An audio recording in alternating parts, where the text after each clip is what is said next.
ஒரு வெற்றிகரமான வாழ்க்கை வாழ்வதற்கு நான் என்ன செய்ய வேண்டும்? ஒருவேளை இந்த உலகத்தில் நிறைய சக்சஸ் எப்படி ரீச் பண்ணுறதுங்கிறதுக்குரிய புக்ஸ், நமக்கு நிறைய ஐடியாஸ் கொடுக்குற மாதிரி பெரிய பெரிய ஆத்தர்ஸோட புக்ஸ் இருக்கலாம். ஆனால் உண்மையிலேயே ஒரு வெற்றிகரமான வாழ்க்கை வாழ்வதற்கு நாம் தேவனுடைய சத்தத்தை கேட்டு அதன்படி நடக்கணும்.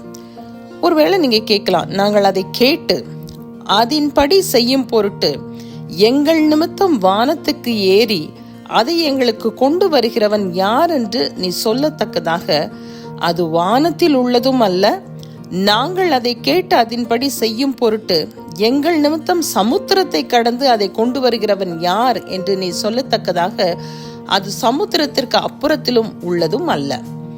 நீ அந்த வார்த்தையின்படியே செய்யும் பொருட்டு அது உனக்கு மிகவும் சமீபமாய் உன் வாயிலும் உன் இருதயத்திலும் இருக்கிறது. ஸோ நிச்சயமா நம் கையில் கொடுக்கப்பட்ட வேத புத்தகம், the Bible is the best book for success. அதை ஒவ்வொரு நாளும் வாசித்து அதில் நமக்கு கொடுக்கப்பட்ட வார்த்தையின்படி நம்முடைய வாழ்க்கையை அமைத்து கொண்டால் நம்முடைய வாழ்க்கை நிச்சயமாக சக்சஸ்ஃபுல்லாக இருக்கும். உபாகமம் 30:10 சொல்லுது, உன் தேவனாகிய கர்த்தருடைய சத்தத்திற்கு செவி கொடுத்து இந்த நியாயப்பிரமாண புஸ்தகத்தில் எழுதியிருக்கிற அவருடைய கற்பனைகளையும் அவருடைய கட்டளைகளையும் கை கொள்ளும் போது உன் தேவனாகிய கர்த்தரிடத்தில் உன் முழு இருதயத்தோடும் உன் முழு ஆத்துமாவோடும் திரும்பும் போதும் கர்த்தர் உன் பிதாக்கள் மேல் சந்தோஷமாய் இருந்தது போல உன்மேலும் உனக்கு நன்மை உண்டாக திரும்பவும் சந்தோஷமாயிருப்பார்.